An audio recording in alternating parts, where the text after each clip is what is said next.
London, 1830, on a late autumn afternoon by the small rooftops in a peaceful Derbyshire countryside. The sunshine reflecting on the water surface was the image of a young girl, sitting quietly looking at her long chestnut brown hair by the river Derwent. The wind was larking which made her hair fly back slightly. It revealed a white skin, red rose lips, an innocent face of adolescent. Her name was Emma Watson. She was the daughter of the Watson family. Mr. Watson passed away last year, and now she was living in a small house with Mrs. Watson. A woman who always considered money is the best thing in the world. With a goddess-like beauty and gentle, meek personality, Emma Watson was highly expected by her mother from her marriage to the nobleman Vincent. One morning, during breakfast to prepare for going to the battlefield, Mrs. Watson told Emma, "Emma, my darling, you see, Mr. Vincent is a rich and generous man, the owner of this Derbyshire plantation. Do you want to enjoy a worry-free life?" "What a worry-free life, Mom?" Emma asked innocently. The innocence was also reflected in those big brown eyes. "That's a life you have it all you want." Emma was also puzzled by this conversation. She didn't understand why her mother suddenly asked her about her worry-free life and why she mentioned a man with the name Vincent. That evening, Emma saw a man who was about 30 years old taking her mother home. He seemed to have been very dear to her mother. "Emma, come here and open the door for me." Mrs. Watson's voice echoed from outside into a small house under the flickering lights lit by small fireflies. When opening the door, under the red confetti on the side of the fence, Emma might clearly see Vincent. He's so rich, he looks like a real 18th century aristocrat. His face is serious. He wears a luxurious black suit. Lots of thoughts popped into her mind, but her hand was still struggling to open the lock of the door. "Hello, Miss Emma. I'm Vincent," said the gentleman, taking Emma's hand and kissing her soft hand. "Hi, I'm Emma," Emma replied. Her cheeks started to turn pink, seemingly shy. After finishing the conversation in the evening, Mrs. Watson kindly asked Emma, "My darling, what do you think about marrying Mr. Vincent?" "Marry? Yes, you can say it. Mr. Vincent is the richest man in Derbyshire. I'm sure he'll help you have a worry-free life and you have everything you want. He fell in love with you at the first sight by the river Derwent. If you marry him, you will have both love and money, and you will be the happiest woman in England. Are you sure, Mom? Believe in me, I'll do everything for you." Then Emma obeyed her mother. She married someone whom she didn't love at all. Emma has a worry-free life now. She has money, servants each morning, and even Vincent love, just like what her mother said before. But now Emma compared to Emma before seemed to be two completely different people. The long chestnut brown hair had been cut and replaced with a short hair. The innocent, shy face that she used to have is no longer. She was always grumbling, annoyed with catching up with her friends. Emma wanted to stand out and be different from other high-class ladies. Therefore, she spent a lot of money on clothes to show off her luxuries and wealth. Emma bought luxurious panniers for online parties with her aristocratic friends. Emma wanted people to feel like she had to be the prettiest, the richest, and she had to be the center of everything. Everyone returned to Emma with the highest respect. Emma didn't seem to care about Vincent at all.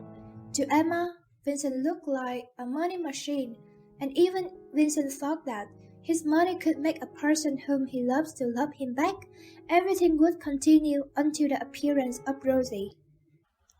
Rosie was the daughter of the servant in Vincent's mansion. When she saw Vincent was working hard at a table full of numbers from morning to night, Rosie quickly made a cup of tea and brought some biscuits to her honor. "Mr. Vincent, could you take a rag and have a cup of tea?" You know, money is not important as your health.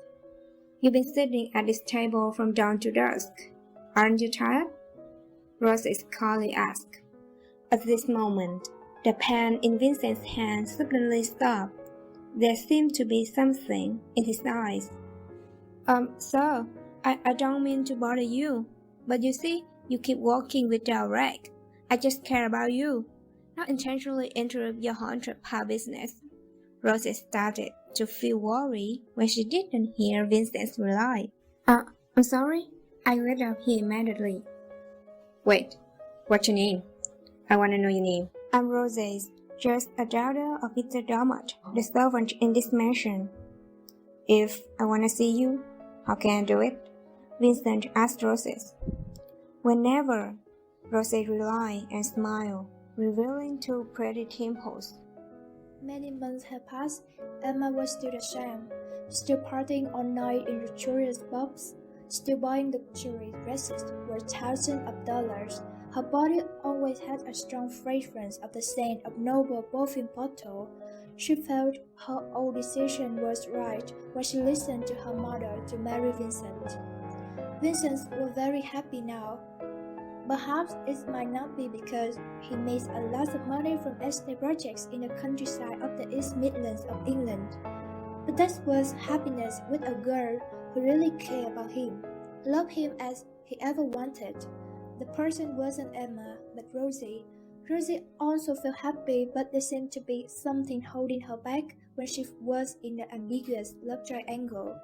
Since getting to know Vincent, Rosie knew Vincent also had feelings for her and that she also had feelings back, but she knew that if she opened her heart, it would destroy the relationship between Vincent and Emma.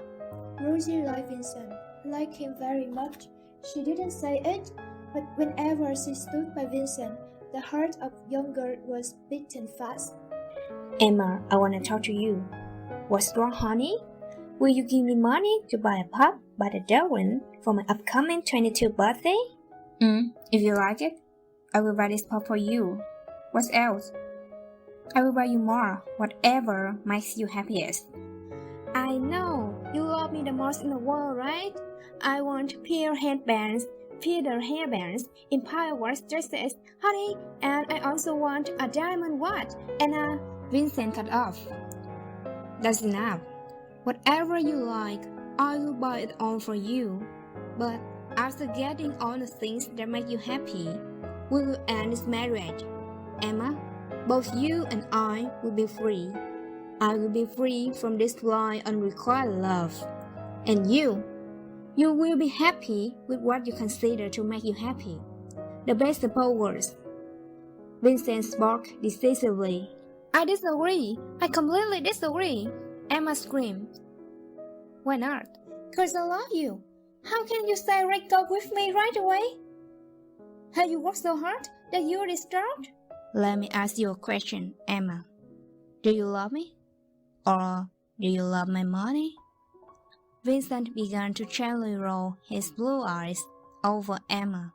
Emma was silent for a moment, then began to raise her voice so loudly that one could see the blue veins clearly visible in her neck. Rosie seduced you, right? This bitch? Why does a lowly service status dare to move to my noble position? Vincent just sighed. He didn't want to say another word, because every time he talked to Emma, she always talked about money, just like her mother. Vincent gathered his courage and said, Yes, it's true that I fall in love with Rosie, a servant girl with a low status, but she showed me what caring is, what true love is, not a girl telling me what romantic love is. When Vincent finished speaking, the image of Emma from a few years ago with chestnut brown hair flashed into his mind. He felt a bit of pain in his heart because of how much he loved Emma before. But he told himself that love would disappear too. It should have disappeared at the moment when he married Emma. But thanks to Emma, he really understood what real love is.